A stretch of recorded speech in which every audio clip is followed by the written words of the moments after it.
here, be it what his ask is in terms of dollars or term?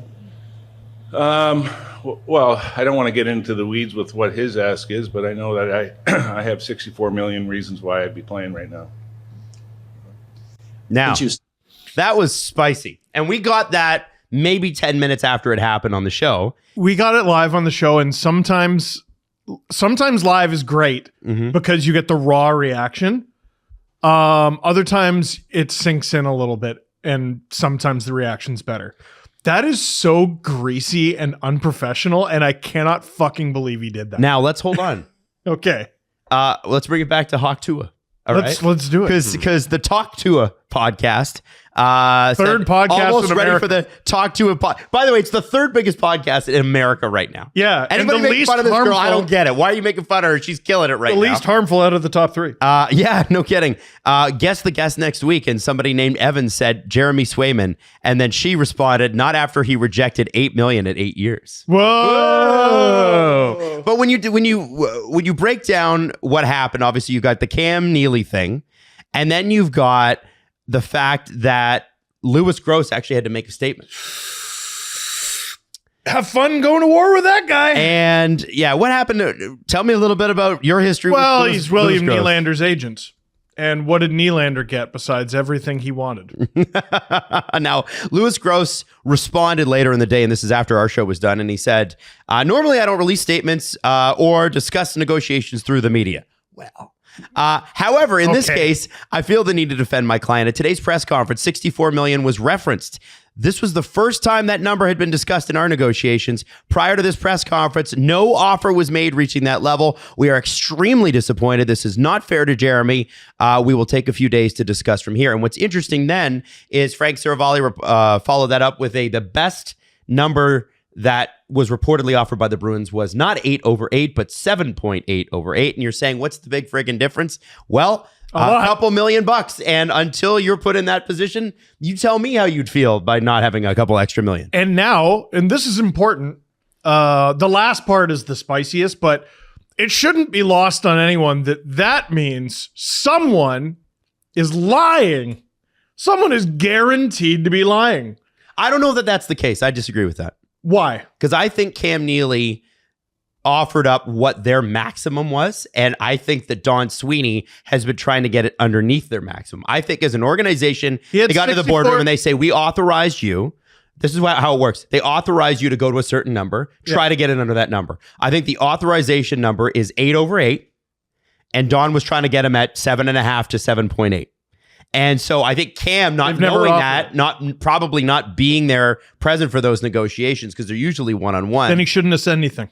Well, then he shouldn't have said anything. So I don't think anybody's lying. I do think that's the organizational, that's where we're going and no further, at least right now.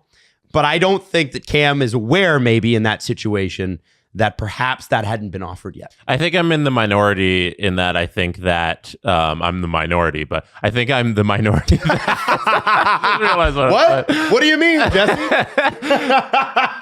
I think I'm in the minority. But this is an equal partnership. What do you mean?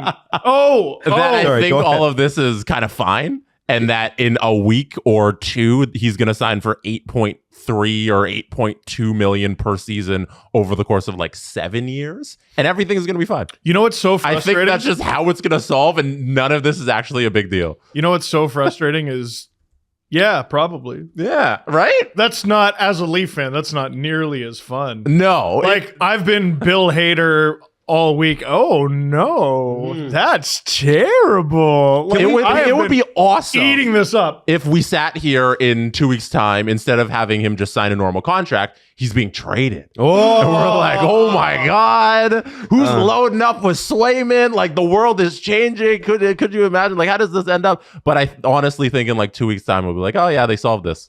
Also, I looked at could be in 2 days, goalies. man. Yeah. It wouldn't shock me in the least if Korpisalo had a bounce back season, and they have two goalies behind him in Brandon Busey and Mikey DiPietro, and I'm like, yeah, I could see the Bruins turning one of them into an NHL goalie, 100%, at least. But until that happens, I kind of trust in this process here that the Bruins are playing out. I like how the everything's management handled it. Everything's gonna be fine. I think, you know what, Jesse, I agree with you. And I think whatever their management's doing, they should keep doing it. Like, I am rooting for you, Cam Neely and Don Sweeney. I think you should let Spit and Chicklets get in your shit and very obviously say it to the media every time you talk to them. Let's go, Cam. I can't believe Cam. how Biz and Wit have just exposed these guys. These hard-bitten hockey legend. Cam Neely was a legend. Who held out? A legend. What? Yeah, he did hold out. That's Lol. Hypocrite. Lol. but I just find this hilarious, and it all comes down to like what happened in late August and Chicklets coming out with what they had, and the Bruins going, I'm spitting up on yourself podcast. You don't know anything. And I look at this, and as a Leaf fan, I want to tell you, I think we need to take a moment here and revel in the Bruins, because here's the thing. What we've seen before is Marchand took a great deal because he wants to win, and Pasternak took a great deal because he would play for free. Bergeron, well, he's everybody's favorite guy, and you finally have fucking Bruin going, no, fuck this shit. I'm staying out until I get the number I deserve. And it's interesting. We did an entire podcast on this situation just this morning with Alan Walsh. And he actually did? Yes. Oh. And he goes into so that'll come out. I don't know when that's It's out on Friday morning. Out on Friday morning. Oh, that's not soon enough. Okay. So what I love about this is he talks about why the goalie market's been capped since Martin Brodeur. Oh. It's a lingering thing since Brodeur was at his peak. Ooh. Tell you about it. And there's a really great story about a client he had in a similar situation to Jeremy and how the deal got done. It's unbelievable. Did So that's a Brodeur shameless Hulk plug. Hogan goalies around the NHL? You'll find out. All right, we're three Leafs fans sitting here. Yeah. Do you guys agree with me that I would rather have Cam Neely out there talking whatever kind of mess he wants to talk in the media than have Brendan Shanahan, who's never said anything to anybody ever in his entire tenure as a Toronto Maple Leaf president? Oh, listen. There's no way to shape what Cam Neely did as anything other than unprofessional and greasy. And the answer to your question is yes. I'd rather that guy being the captain of my ship than the guy who's never done anything. Yeah, you get Shanahan. Like, what behind the scenes, we shouldn't have seen that moments have we had with Brendan Shanahan? He nicks a couple trades that Dubas wanted to do. Yeah, and that's all also we got. And there was called Bacchus a piece of shit, But there was also which is very funny. hang on, we also have that when the Nylander discussions began, he said, all the guys in Detroit took less to be there. Well, and I think most importantly, But none of them listened. First of all, if that was your goal, we all very publicly watched you fail miserably at it. Oh, so you suck at your job and you admitted it to Dude, us? you friggin' thanks. stink. Like, oh my god. But they haven't fucking won a thing, right? So, name a president. Would you prefer that one? Name a woman. That one. Name a woman. Name a woman. Name a woman for $1. Name a woman. Name a woman. You should do the Billy on the Street meme, but it's name a president. Name a president. Name a hockey president. Name an NHL president. Name one. Actually, you could do that really well. Could we do a Stevie on the Street? 100%. That would be like, especially around, when we're around the playoffs. I know you can't be down there, but man, that would be fucking hilarious. For $1. Name a woman. Here's the thing. Somebody did lie at the press conference, but it's it's not who you think it is. Who was it? It was Don Sweeney. Oh, He didn't say anything. Lied. And it's a fib more than a lie. Like listen, if we're being honest, all lies are bad, but there are fibs that it's passable. And then there's like outright lies that damage. I'm things. sorry. Can I address the audience for a moment? That's not true. There's a fib. This is a fib. That's not true. And I will show you, because he said we've already told Eunice Corpusalo he will be the opening night starter. So they went right to Corpusalo and they said, so how do you feel about that? And he said, no one's told me anything. Oh God, I love it. Isn't that the I best? love it. That's a fib. Bruins fans, listen, I don't want to hear shit from any of you. Give me this. Give me this. You know why I need this. You know why I'm reveling in this. Mm-hmm. If you can't beat them, hope they get into a very public labor dispute. I always say. Yeah, if you And can't they beat certainly them, can't bring beat them them. down with you. Yeah. No, which is a very human thing. We're not trying to lift each other up. I'm trying to drag you down to hell with me. But fun. Have fun with it. Have fun with it. Right. We want to have fun. We'd like to have fun in hell. If we're going to hell, we're going to have a good time on the Yeah, casual Fridays. Bring a Hawaiian shirt. Something like that. Let me ask you this, guys. So at this point, even if Swayman signed this minute, he wouldn't be the opening night starter because there's no way he'd be ready, right? We're too late probably in the preseason. I've wondered that, but each passing day, it's like, probably not. Yeah. So then what do we expect? How long does it take a goalie? Because this is now, I understand what Swayman's doing. He wants to reset the RFA goalie market, and he should. And then Shesterkin next summer is going to reset the UFA goalie market, and he should. What does the entity, usually it's the player, all the players not getting paid. By the way, players don't get paid till game 1 of the season. So he's not missed any paychecks yet. But as soon as game 1 happens, he will. He'll be fine.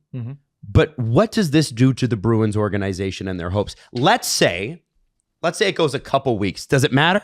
Probably not. Nah. It matters entirely on their start. To me. I mean, if they do poorly, Swayman gets more and more leverage in the situation. If they do well, Bruins fans, they're waiting. They're waiting. And I know what's going to happen. And Bruins fans, I know you. And they're waiting to do it. Here's how it is right now. They're in a real moral conundrum. Yep. I know you. They're in such a moral conundrum because Swayman is adorable babyface. Neely, boy, that's complicated. What did he do during his playing career again? He did a lot of really good shit with the Bruins. Yeah? But then what happened? Well, then he got hurt. And held out. Right. Which not a lot of people are holding against him. But at the end of the day, he is an authority figure with the Bruins. And the Bruins are the team that I cheer for. And Swayman is this adorable baby face. And the moment they come out of their first 15 games with a record of 10-5, they will bury that young man. People with Swayman jerseys will be saying the most heinous shit about that. It'll be like Cutter Gauthier leaving Philly. It won't be wait till Swayman joins us. It'll very quickly, for at least a portion of the Bruins fan base, be we don't need you. That's what it's going to be. And okay, that would be, I hope that Jeremy, if that happens, I hope he hears that and he requests a trade because nothing. Go. Listen, I'm on a high right now. You want to see me on a real high. I want Jeremy Swayman out of the division. I want him out. Oh, you know that episode of South Park where Mr. Mackey just does a bunch of drugs and floats throughout the town? Yeah. That'll be me. And just so happy that he's traded. I feel some resistance to giving in to Jeremy Swayman if I'm Boston, Why? Because I can't get past the numbers of him needing to prove that he thinks what he is. Because if you look at just like strictly what he's done, last season he finished behind his tandem goaltender in the Vezina Trophy voting. First of all, he did. Ullmark was 6th in Vezina Trophy voting. Swayman was 7th. The year before that, Ullmark won the Vezina.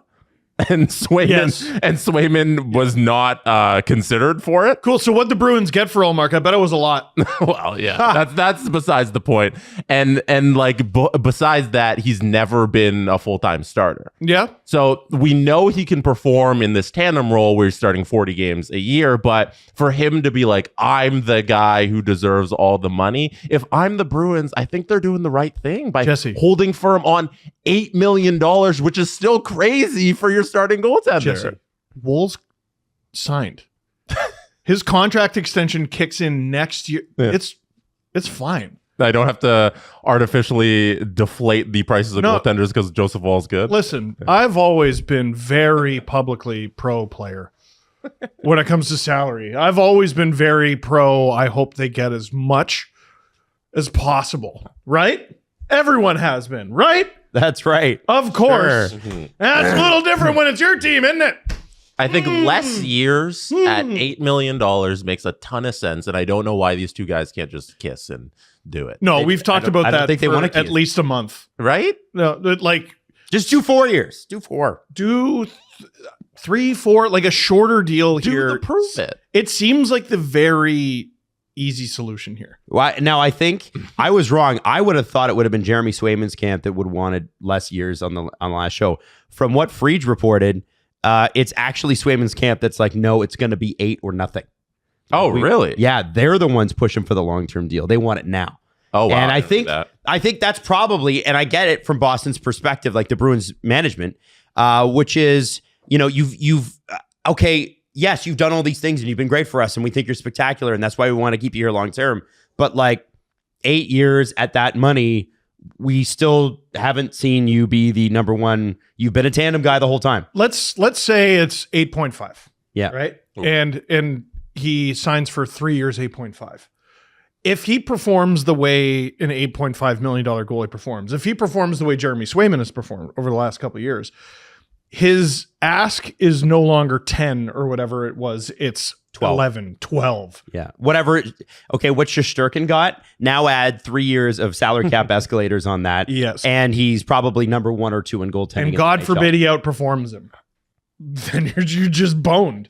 That's also fantastic for the Bruins. Good Because that problem. means for those 3 Yeah. years, you get Yeah. that level of goaltending. It's a win-win for all of us here, people. Yeah, you I get also- to continually fuck the Leafs in the playoffs. Yeah. It's amazing. I also got to be I wonder what Jeremy Jacobs is thinking right now. Because he's very so rich. Yeah, I'm just so rich. I'm more ice cream. Buy my fucking ice cream. Buy it. Every flavor. Rum raisin is $13 a pint. I don't give a shit. Son that's now more involved. I mean, he's still Jeremy Jacobs. I don't think Jeremy Jacobs is a little like Succession light.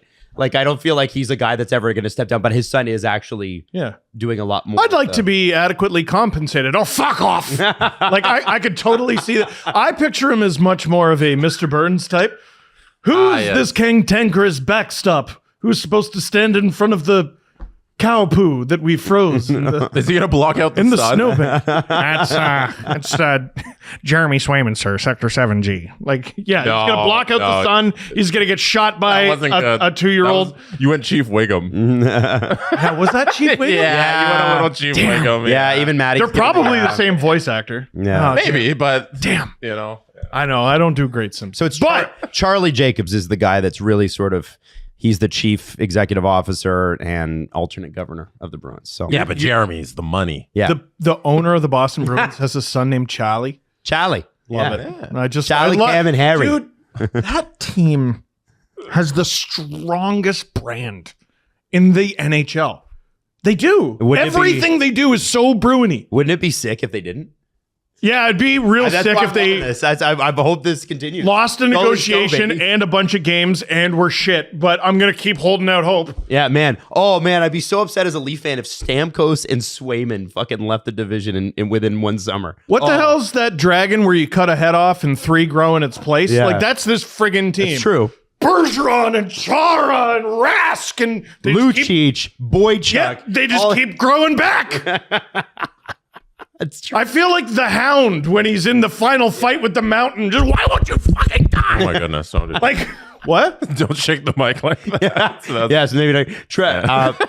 Like when I first saw Trent Frederick play, I was like, "Fuck, another one." Oh, Oh, yeah. just skates up to a guy. Wham! Who wants it? Skates away. I'm like, that's the Bruiniest shit I've ever seen in my life. I think.